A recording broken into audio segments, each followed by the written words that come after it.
Bonjour à tous et à toutes. Aujourd'hui, je vais vous montrer comment détecter un mail frauduleux ou appelé plus techniquement du phishing.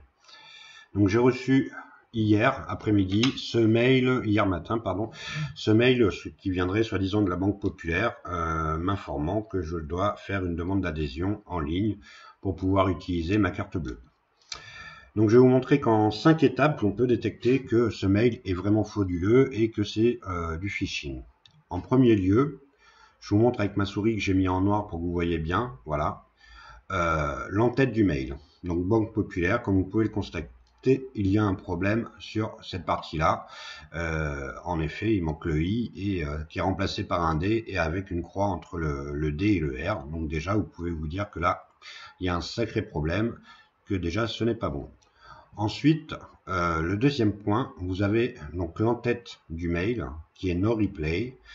Ça n'a aucun sens et aucun intérêt. Normalement, vous devriez recevoir soit mes comptes en ligne, soit contact, soit direction, soit voilà, une entête qui est claire et compréhensible et généralement en français. Ensuite, vous avez l'adresse du serveur de mail, d'où est parti le mail en finalité.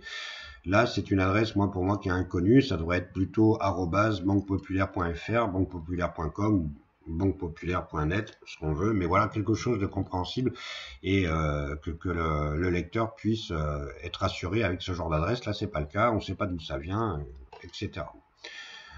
Ensuite, généralement, souvent, il y avait de nombreuses fautes d'orthographe dans les mails qu'on nous envoyait pour faire du phishing.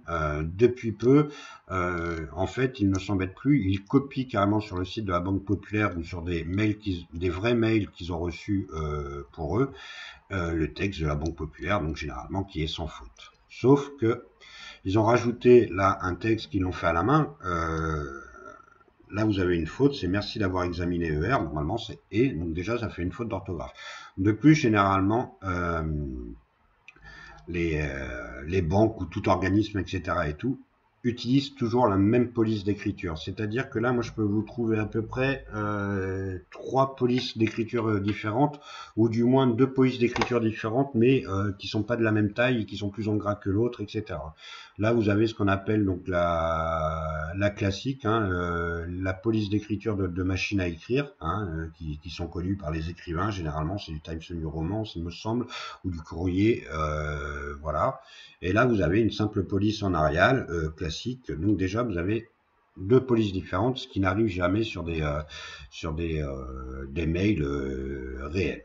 Vous avez ensuite là une vraie astuce pour savoir où va vous emmener ce mail. Généralement, tous les logiciels de messagerie, que ce soit Outlook comme le mien ou Thunderbird, vous permettent de voir en passant juste la souris dessus où va vous emmener ce mail. Là, vous avez une petite fenêtre qui s'est ouverte avec l'adresse email, l'adresse internet à suivre pour aller sur ce genre, remplir ce formulaire.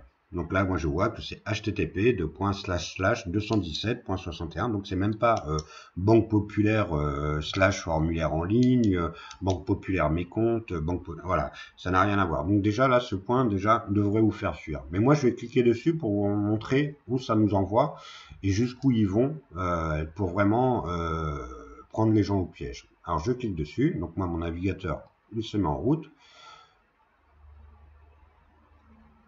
Donc déjà, si c'était le site de la Banque Populaire, il faut savoir que moi j'ai la fibre. Si c'était le site de la Banque Populaire, où la page elle serait déjà affichée.